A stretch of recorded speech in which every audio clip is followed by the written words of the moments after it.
Okay, सो हम लोग ये जो इलस्ट्रेशन नंबर 2 है इसको डिस्कस करना स्टार्ट करते हैं। साथ ही साथ हम लोग इसका एक विजुअल सॉल्यूशंस भी देखेंगे कि कैसे आप इस एंटायर सॉल्यूशन को विजुअलाइज कर सकते हैं, और हम लोग इसका रिटर्न सॉल्यूशन भी लिखते रह चलेंगे ताकि आपको समझ में आए कि इसको लिखना कैसे है। तो अगर मैं क्वेश्चन को पढ़ना स्टार्ट करता हूँ, क्वेश्चन क्या बोलता है कि Amit, Babu and Charu set up a partnership firm from 1 April 2019। 3 लोगों ने पार्टनरशिप स्टार्ट करी, A B and C basically. फिर क्या बोलते हैं, they contributed 50,000 rupees, 40,000 rupees and 30,000 rupees. तीनों ने पैसे इन्वेस्ट किए 50, 40 एंड 30,000 रेस्पेक्टिवली। रेस्पेक्टिवली का मतलब है कि लाइन बाय लाइन, सबसे पहले अमित का नाम लिखा है तो अमित ने 50,000, फिर बाबू का नाम लिखा है तो उसने 40,000, फिर चारू का नाम लिखा है तो उसने 30,000। And what they agree to share profits and losses in the ratio of 3:2:1। देखिए, आप लोगों को ये पता होना चाहिए कि इन्होंने पैसा 50,000, 40,000, 30,000 लगाया है, तो किसी के मन में ये सवाल आ सकता है कि उनको जो प्रॉफिट शेयर करना था वो 5:4:3 के रेशियो में करना चाहिए था। बट जनरली ऐसा नहीं होता, क्योंकि क्या हो सकता है कि कोई इंसान अपना ज़्यादा टाइम बिजनेस के अंदर दे रहा है, कोई पैसिवली अपना टाइम दे रहा है, कोई जॉब करता है बट वो अपने नेटवर्क को यूज़ कर रहा है। तो प्रॉफिट शेयरिंग रेशियो इस चीज़ पे डिपेंड नहीं करता कि उन्होंने पैसा कितना बिजनेस में इन्वेस्ट किया है, उस चीज़ पे डिपेंड करता है कि उनका अरेंजमेंट क्या है। तो करंटली जो इनका अरेंजमेंट है वो 3:2:1 है, वो हम लोगों को क्वेश्चन ने दे दिया है। फिर बोलते हैं कि Amit is to be paid a salary of ₹1,000 per month. अब पता नहीं ये कौन से ज़माने में है कि सिर्फ 1,000 रुपये की सैलरी एक महीना दे रहे हैं, बट अपने लोग चलो मान लेते हैं कि 1,000 रुपये ठीक है सैलरी। तो 1,000 अगर एक महीने का है, तो आपसे कोई बोले 12 महीने की सैलरी कितनी होगी, तो आप बोल देंगे वो हो जाएगी 12,000। उसके साथ में आगे बोलते हैं Babu and Babu a commission of ₹5,000, and Babu को अपने लोग जो कमीशन देंगे वो 5,000 रुपीज़ का देंगे। अभी आप लोगों को जो ध्यान से समझना है कि देखिए, बाबू को ये जो कमीशन मिलेगा उसमें ये नहीं लिखा हुआ है कि ये 5,000 उसको पर मंथ मिलेगा या पर एनम मिलेगा, बट ये जो सैलरी थी अमित की उसमें लिखा हुआ था ये पर मंथ मिलेगा। तो यहाँ पे जब क्लियरली लिखा हुआ था ये पर मंथ है, तो इसको अपने लोगों ने एनुअल में कन्वर्ट कर लिया। जब तक यहाँ पे लिखा हुआ नहीं रहेगा कि ये कमीशन पर एनम है या पर मंथ है, आप इसको पर एनम ही मानेंगे। क्यों? क्योंकि यहाँ पर स्पेसिफिकली नहीं लिखा हुआ कि उसको हर महीने कितना कमीशन लेगा। तो 5,000 उसका साल भर का कमीशन हो गया। उसके बाद में ये बोलते हैं, it is also provided that interest to be allowed on capital at 6% per annum. तो ये जो 6% का इंटरेस्ट है ये मिलेगा 50,000 रुपीज़ पे, 40,000 रुपीज़ पे एंड 30,000 रुपीज़ पे, इन सभी को। फिर ये बोलते हैं the drawings for the year वर, अमित ने 6,000 रुपीज़ बिजनेस ने निकाले, बाबू ने 4,000 रुपीज़ बिजनेस से निकाले, एंड चारू ने 2,000 रुपीज़ बिजनेस से निकाल लिए कि उनको पर्सनल यूज़ में लेने थे। उसके बाद में बताते हैं कि interest on drawings of ₹270 was charge on Amit's drawing. Amit ने जो पैसे निकाले उस पर 270 का इंटरेस्ट उनकी फर्म ने चार्ज किया। बेसिकली फर्म की तो कमाई हो गई है और अमित का खर्चा हो गया। एंड ₹180 ऑन बाबूज ड्राइंग, बाबू की ड्राइंग के ऊपर इंटरेस्ट चार्ज किया, साथ ही साथ चारू की ड्राइंग पर भी इंटरेस्ट चार्ज कर लिया। उसके बाद में बोलते हैं the net profit as per profit and loss account for the year ending 31 March 2020 was 35,660। अब देखिए, आपको ये चीज़ समझनी पड़ेगी कि ये जो नेट प्रॉफिट यहाँ पे बताया हुआ आपको, ये क्या है।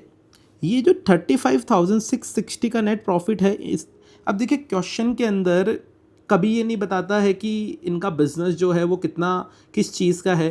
बट अगर मैं बोलता हूँ कि इनका बिज़नेस है, लेट्स सपोज कोई भी किराने की दुकान है इन लोगों की, ठीक है, तो किराने की दुकान को चलाने के लिए उसमें बहुत सारे खर्चे होंगे, बहुत सारी सेल्स से इनकम होगी। वो सब खर्चे और इनकम्स का नेट अमाउंट प्रॉफिट बता दिया है। अब वो जो प्रॉफिट है सारे खर्चे एंड इनकम के बाद में ये डिस्ट्रीब्यूट होगा किनके बीच में, किनके बीच में, तीनों पार्टनर्स के बीच में, अमित, बाबू एंड चारू। बट ये जो प्रॉफिट डिस्ट्रीब्यूट होना है, इस प्रॉफिट को डिस्ट्रीब्यूट करने से पहले इन सभी को कुछ सैलरी मिलेगी, कुछ इंटरेस्ट का खर्चा होगा या फिर इंटरेस्ट मिलेगा बेसिकली, साथ ही साथ कमीशन भी मिलेंगे। तो ये प्रॉफिट होने के बाद की चीज़ें हैं। तो आपको ये समझना पड़ेगा कि ये कौन सा प्रॉफिट है। ये जो प्रॉफिट है ये बिज़नेस के खर्चे हटाने के बाद में है, जो बिज़नेस को रन करने के लिए होता है। किराने की जो दुकान है उसमें आपने काजू बादाम खरीदा और उसको बेच दिया, तो खरीदने का कुछ कॉस्ट आपको और बेचने के बाद में आपको सेल रेवेन्यू आ गया।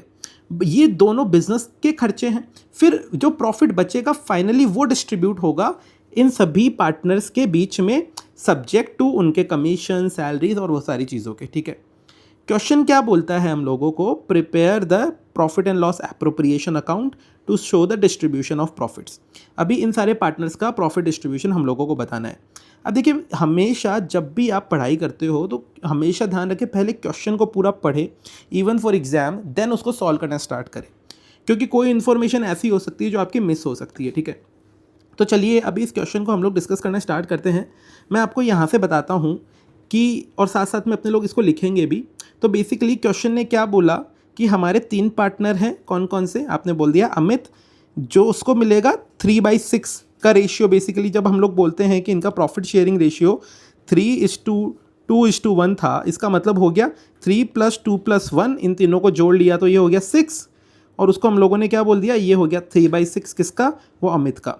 तो अमित को जो रेशियो है वो 3/6 है, बाबू का जो था वो 2/6 था, चारू का था वो 1/6 था, जो कि हम लोगों ने यहाँ पे देख लिया था। फिर उसके बाद में अभी आप ध्यान से समझो कि हम लोगों को P&L एप्रोप्रिएशन अकाउंट बनाना है, राइट। तो अगर मैं आपसे यहाँ पर बात करता हूँ कि इन लोगों ने क्या क्या किया है, तो आप बोल देंगे देखो समझो इस चीज़ को कि अगर मुझे ये बताना है तो मैं क्या बोलूँगा, इनकी फर्म जो है, फर्म की प्रॉफिट कितना हुआ। बेसिकली फर्म का जो प्रॉफिट है आप बोल देंगे, वो यहाँ पे लिखा हुआ था 35,660, तो ₹35,660 फर्म का प्रॉफिट है। अभी देखो अपने लोगों ने ये देखा था, मैं आपको अब इन बिटवीन चल रहा हूँ क्योंकि क्वेश्चन अपने लोगों ने साथ में पढ़ लिया। यहाँ पे लिखा था कि interest on drawings of 270 was charged on Amit drawing. तो अमित ने जो भी पैसा निकाला उसकी वजह से अमित का खर्चा एक तरीके से 270 का हो गया। अमित का जो खर्चा है एक तरीके से वो इसकी फर्म की इनकम है, राइट, क्योंकि अमित एक तरीके से ये फर्म को पैसे देगा, सिमिलरली बाबू भी देगा और सिमिलरली चारू भी देगी। क्यों? क्योंकि इन्होंने कुछ पैसा फर्म से निकाला था और उस पैसे निकाले हुए का इंटरेस्ट उनको चुकाना पड़ेगा।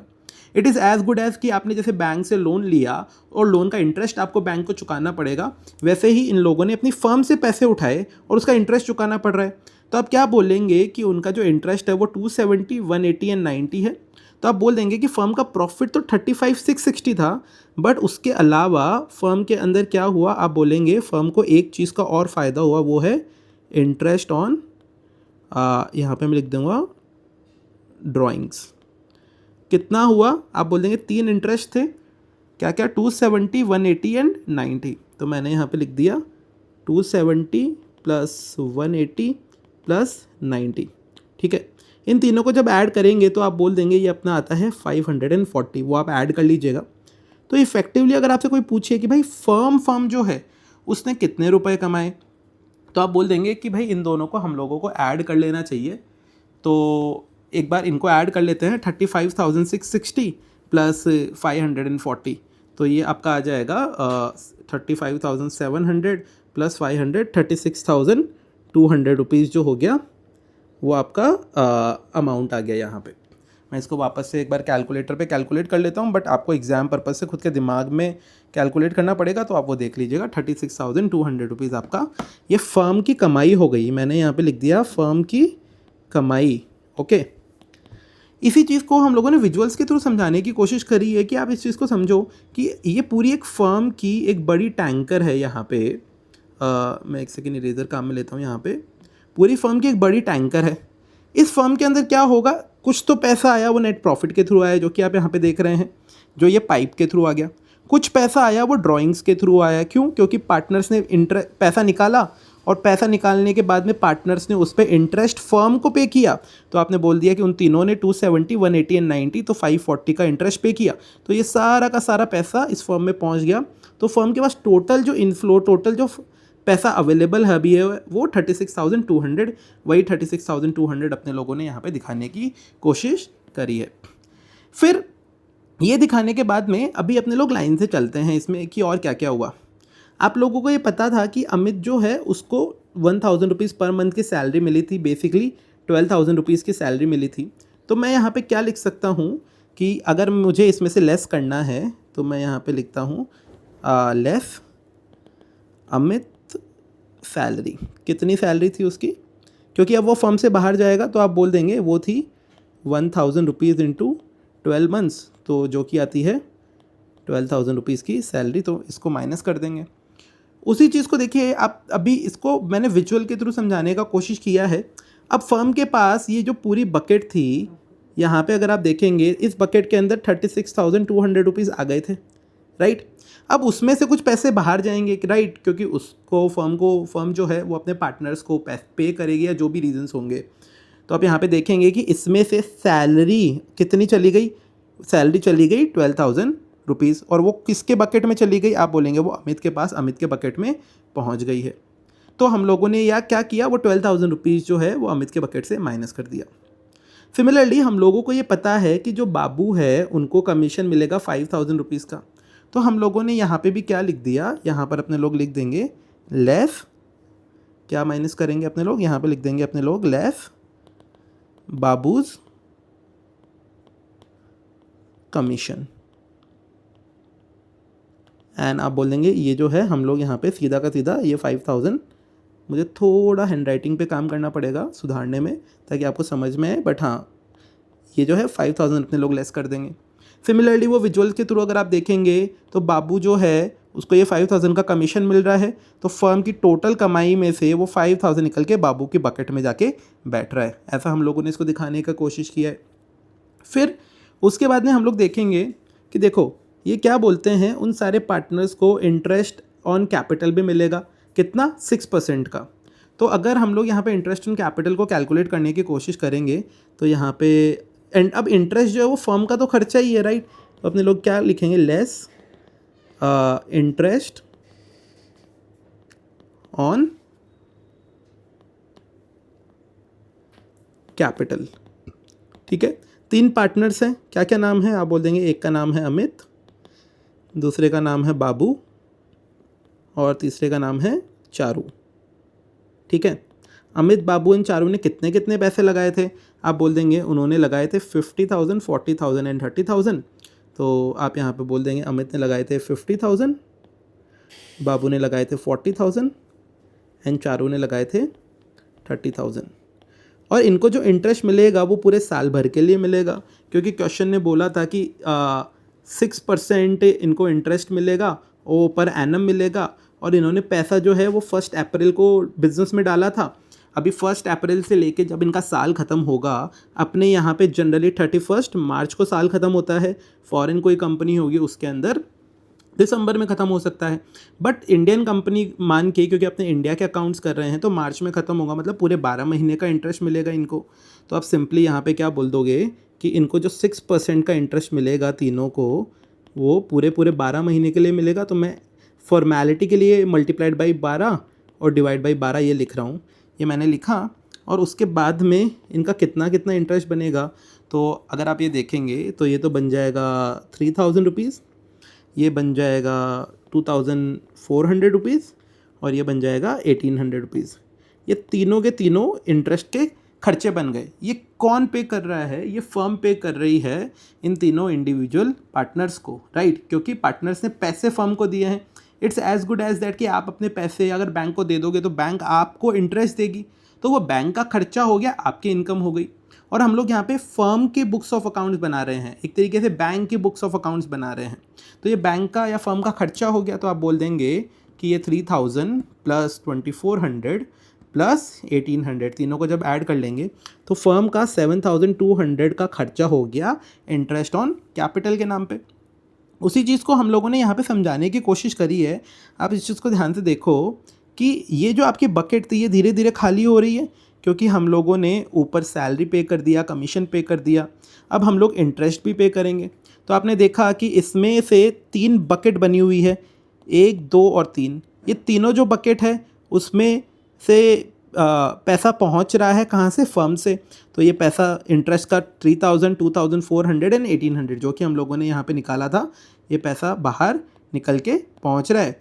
तो आप सिंपली क्या बोल देंगे, 7,200 मेरा अभी तक का आउटफ्लो हो गया, ठीक है। अब आप क्या बोलेंगे, इस क्वेश्चन में अपने लोगों ने यहाँ तक एडजस्टमेंट कर दिए, ड्राइंग्स, इंटरेस्ट एंड ड्राइंग सारे एडजस्टमेंट कर दिए, अभी तक बस ये प्रॉफिट इनके बीच में नहीं बांटा है। तो अगर आपसे कोई पूछे कि भाई इस फर्म का अभी तक कितना खर्चा हुआ है, तो आप सिंपली क्या बोल देंगे कि भाई इस फर्म के अंदर, मैं यहाँ पे लिख रहा हूँ, यहाँ पे एक रेफरेंस पॉइंट बना रहा हूँ, उसमें लिख रहा हूँ टोटल एक्सपेंस ऑफ फर्म, अभी तक कितना खर्चा हुआ है। तो आप बोल देंगे ये जो फर्म है इसके अंदर मेरा खर्चा हुआ है, एक तो ये 12,000 क्योंकि उसने सैलरी पे की, 5,000 कमीशन पे किया एंड 7,200 इंटरेस्ट ऑन कैपिटल पे किया। तो आप अगर तीनों को जोड़ लोगे 12,000 प्लस 5,000 प्लस 7,200, तो आप बोल दोगे इस फर्म का 24,200 इतना पैसा जो है वो आउटफ्लो हुआ है, इतना पैसा बाहर गया है, राइट। उसी चीज़ को अपने लोगों ने यहाँ पे समझाने की कोशिश करी है कि यहाँ पे ये जो विजुअल बनाया है ये बता रहा है कि टोटल 24,200 अभी तक पैसा बाहर चले गया है। ये ऊपर वाले को भी मिला के यहाँ पे ये एरो ऐसे बना हुआ है, बट आपको अभी तक लॉजिकली समझ गया कि टोटल जो पैसा बाहर गया है वो 24,200 का बाहर गया है, ठीक है। तो अगर आपसे कोई पूछे कि इस फर्म के पास बैलेंस अवेलेबल प्रॉफिट कितना है, तो आप क्या बोलेंगे, आप बोलेंगे कि इस फर्म के पास बैलेंस अवेलेबल प्रॉफिट है, अवेलेबल प्रॉफिट कितना है। तो आप बोल देंगे देखो फर्म ने टोटल कितने कमाए थे 36,200, उसमें से कितना खर्च कर दिया 24,200। तो 36,200 में से अगर 24,200 हम लोग माइनस करेंगे तो आप बोल देंगे 12,000 रुपीज़ जो है वो फर्म के पास में बैलेंस बचेगा। तो हम लोगों ने वही 12,000 यहाँ पे दिखा दिया जो फर्म का बचा हुआ प्रॉफिट है। अब ये जो प्रॉफिट है हम लोग उसी को यहाँ पे दिखा रहे हैं। उसी प्रॉफिट को हम लोगों ने क्या बोला कि टोटल फर्म के पास में 36,200 आया, उसमें से 24,200 चले गया, तो 12,000 बच गया। उसको हम लोगों ने बोल दिया ये भाई ये मेरा डिविजिबल प्रॉफिट है, इस प्रॉफिट को मैं सब लोगों के बीच में बांटूंगा। इस प्रॉफिट को किस रेशियो में बांटेंगे, आपको पता है प्रॉफिट शेयरिंग रेशियो जो था इनका वो था 3:2:1। तो अगर मैं अब यहाँ पे क्या लिखूँगा, डिस्ट्रीब्यूशन ऑफ, यहाँ पे लिख देंगे अपने लोग डिस्ट्रीब्यूशन ऑफ डिविजिबल प्रॉफिट्स,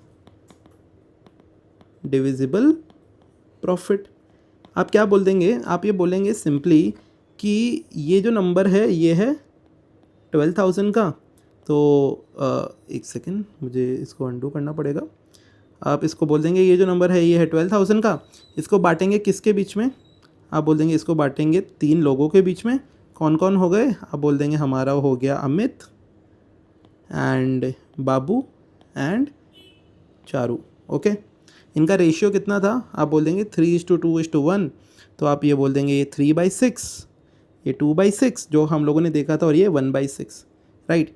इसको मल्टीप्लाई कर दिया 12,000 से, इसको 12,000 से एंड इसको भी 12,000 से मल्टीप्लाई कर दिया। तो इसका जो सॉल्यूशन आया, अब आप देखो जब आप ऑफिसेज में काम करोगे, जॉब्स में काम करोगे या फिर खुद का भी कुछ स्टार्ट करोगे, तो आपको लॉजिकली कई बार सोचना पड़ेगा कुछ चीज़ों में। तो आप इसको सोच सकते हो, देखो ये 3/6 है मतलब हाफ है बेसिकली, राइट। जब आप इसको बोलते हो कि ये हाफ है, इसका मतलब हो गया ये प्रॉफिट का भी नंबर हाफ कैलकुलेट होके आएगा। तो आप बोलोगे ये जो है ये 6,000 रुपीज़ आएगा। आप इसको मैथमेटिकली भी कैलकुलेट कर सकते हो, बट आपको ये पता था ये हाफ होता है तो ये नंबर आएगा, ठीक है। अगर आप ये देखोगे कि ये 2/6 है, 2/6 को इफेक्टिवली अपने लोग ऐसे भी बोल सकते हैं, 2/6 का मतलब क्या हो गया, 2/6 का मतलब हो गया 1/3, मतलब 1/3 हो गया। किसी चीज़ का 1/3 कितना होता है, आप बोल देंगे उसका 33% होता है एक तरीके से। तो जो 12,000 है उसका 1/3 कितना होगा, लॉजिकली अगर आप दिमाग में सोचोगे तो 4,000 रुपये जो होता है वो उसका 1/3 होता है, क्योंकि 4 + 4 + 4 3 हिस्से हो गए 4-4 हज़ार के, उसने 12,000 बना दिया। और लास्टली आपको ये पता है कि आपने 6,000 रुपये बांट दिए, 4,000 रुपये बांट दिए, तो इस 12,000 में से जो बचे हुए हैं कितने बच गए, आप बोलेंगे इस 12,000 में से 4,000 बढ़ गए, 6,000 बढ़ गए, तो मेरे सिर्फ 2,000 रुपये बचे हैं, वो भी मैं यहाँ पे दिखा दूँ। और अगर आपको वैसे नहीं करना तो आप इसको जैसे अपने स्कूल में करते हैं, ये 6 है, ये 6 के टेबल में 12 आया 2 टाइम्स, ये बच गया 2,000। तो आपको जैसे करना है आप जैसे कर लो, बट सोचना इज़ इम्पॉर्टेंट कंपेयर टू एक रोट लर्निंग से या रोट तरीके से किसी चीज़ को करना, ठीक है। तो आपको ये क्या समझ में आ गया, आपको ये समझ में आया कि भाई ये जो अमित है उनका कितना प्रॉफिट है, बाबू का कितना प्रॉफिट है एंड फाइनली चारू का कितना प्रॉफिट है। ये तीनों प्रॉफिट्स आपको समझ में आ गए। उसी चीज़ को हम लोगों ने यहाँ पे कैसे दिखाया कि अब जो प्रॉफिट था यहाँ पे वो घूम फिर के ये 6000 फर्स्ट बकेट में आ गया अमित वाली में, फिर ये बाबू वाली में, और ये 2000 चारू वाली में, जो कि उनका रेशियो 3:2:1 का स्प्लिट था। हम लोगों को ये पता है, राइट। एंड अगर आप ये पूरा का पूरा व्यू एक साथ देखेंगे तो आप बोलेंगे, कंप्लीट व्यू क्या बोलेगा कि भाई आपके बिजनेस में 36,200 एक साथ आया। कैसे आया? एक तो आपका प्रॉफिट था प्लस आपको इंटरेस्ट ऑन ड्राइंग मिला। फिर उसके बाद में आपसे कुछ बिजनेस से बाहर गया, क्या क्या उसमें था? उसमें सैलरीज थी, कमीशंस थे, मेनली तो यही थे। और थर्ड आप बोलेंगे फिर जो बच गया इनके कंपैरिजन में, सैलरी एंड कमीशन और एक इंटरेस्ट भी था उसमें, तो इसमें जो बच गया वो आपका 12,000 का प्रॉफिट था। उस 12,000 के प्रॉफिट को अपने लोगों को 3 बकेट में स्प्लिट करना था। तो ये पूरी की पूरी जो स्टोरी है वो ऐसे बिल्ट होती है कि जो जो पैसा आया उसमें से क्या क्या आपके चले गया, प्लस उसके अलावा आपने वो जो बचा हुआ पैसा था वो स्प्लिट कर दिया। अब आप बोलोगे कि यार ये मेरे को लॉजिकली तो समझ में आ गया, बट मेरे को इसको एग्ज़ाम में कैसे करना है? तो अभी क्विकली उसका व्यू ले लेते हैं कि आपको अगर अकाउंट बना के इसको करना है तो कैसे करोगे। आपने इतना डिटेल में इसको समझा है तो नंबर्स, मैं आपसे मानता हूँ कि आपको नंबर्स याद होने चाहिए, क्योंकि फ्यूचर में अगर आपने अभी कॉमर्स लिया है तो आप फिर CA, CS, CMA या कुछ तो प्रोफेशनल कोर्स करोगे आई बिलीव। तो आपको ये पता होना चाहिए कि नंबर्स आपके दिमाग में होने चाहिए, तभी आप उसको कंपनी में अच्छे से रिप्रेजेंट कर पाओगे। तो आप बोलोगे हम लोग एक P&L एप्रोप्रिएशन अकाउंट बनाएंगे। इस P&L एप्रोप्रिएशन अकाउंट के राइट साइड में हमेशा क्रेडिट में सारे के सारे फ़ायदे लिखेंगे, सारे के सारे बेनिफिट्स लिखेंगे। तो आप सिंपल बोल दोगे कि ये जो फर्म थी इसको कितना एक नेट प्रॉफिट का बेनिफिट था, आपने बोल दिया 35,660 का, जो कि हम लोगों को पता है। यहाँ पे हम लोगों ने ये स्टार्टिंग में भी देखा था, मैं वापस से आपको दिखा देता हूँ अगर आपको याद नहीं है, ये नेट प्रॉफिट था। फिर उसके बाद में इसको कुछ इंटरेस्ट ऑन ड्राइंग का फ़ायदा मिला 540 का, तो वो भी अपने लोगों ने यहाँ पे राइट साइड में दिखा दिया, अमित, बाबू एंड चारू के नाम से 540। तो आप बोलेंगे ये पूरी फर्म के पास में जितना भी इन्फ्लो आया वो कितना था टोटल 36,200, जो कि अपने लोगों ने यहाँ पे देखा था। अब इस फर्म के कुछ खर्चे होंगे, कुछ इसके आई कैन से इसको पार्टनर्स को पे करना पड़ेगा वो सब, तो जो भी खर्चे और सारी चीज़ें हैं वो डेबिट साइड में या फिर लेफ्ट साइड में दिखाएंगे। अगर आपको डेबिट क्रेडिट भी कम समझता है तो कोई प्रॉब्लम नहीं है, बस आप ये ध्यान में रखो खर्चों को इधर लेफ्ट की तरफ दिखाएंगे इसमें। तो आप बोल देंगे कि भाई अमित की जो सैलरी है वो खर्चा हो गया, तो वो 12,000 यहाँ पे दिखा दिया अपने लोगों को। यहाँ पे मैं आपके लिए वापस से दिखा देता हूँ, ये 12,000 उसकी सैलरी दिखा दी थी अपनों ने। फिर अपने लोगों ने जो बाबू का कमीशन है 5,000, वो कमीशन भी यहाँ पे आउटफ्लो करके दिखा दिया था। और फिर जो तीनों को इंटरेस्ट मिला 3,000, 2,400, 1,800, टोटल इंटरेस्ट 7,200 का था। वो टोटल इंटरेस्ट जो है वो भी अपने लोगों ने यहाँ पे इंटरेस्ट ऑन कैपिटल के नाम से टोटल खर्चा दिखा दिया, तो ये खर्चा भी यहाँ पे दिखा दिया। तो अब क्या बोलोगे कि भाई ये सारा का सारा मेरा खर्चा है। अब ये अकाउंट बना रहे हैं तो इसका टोटल करके यहाँ पे इस अकाउंट के अंदर नहीं दिखाया, बट लॉजिकली तो अपनों ने ये 12,000 प्लस 5,000 प्लस 7,200 इन तीनों को जब ऐड किया था तो अपने को पता था कि टोटल 24,200 का खर्चा हुआ है। सेम चीज़ जो 24,200 है वो अपने लोगों ने यहाँ पे दिखाई थी, राइट। तो अपने लोग क्या बोल देंगे, ये मेरा खर्चा था, मेरी टोटल कमाई थी 36,200 इस फर्म की, तो जो बैलेंस था वो था 12,000, और वो जो 12,000 है उसको अमित, बाबू इन चारों में 3:2:1 मतलब 6, 4,000 एंड 2,000 के रेशियो में यहाँ पे बांट दिया। तो ये अपना P&L एप्रोप्रिएशन का एक क्वेश्चन था। आई होप कि आपको ये समझ में आया होगा।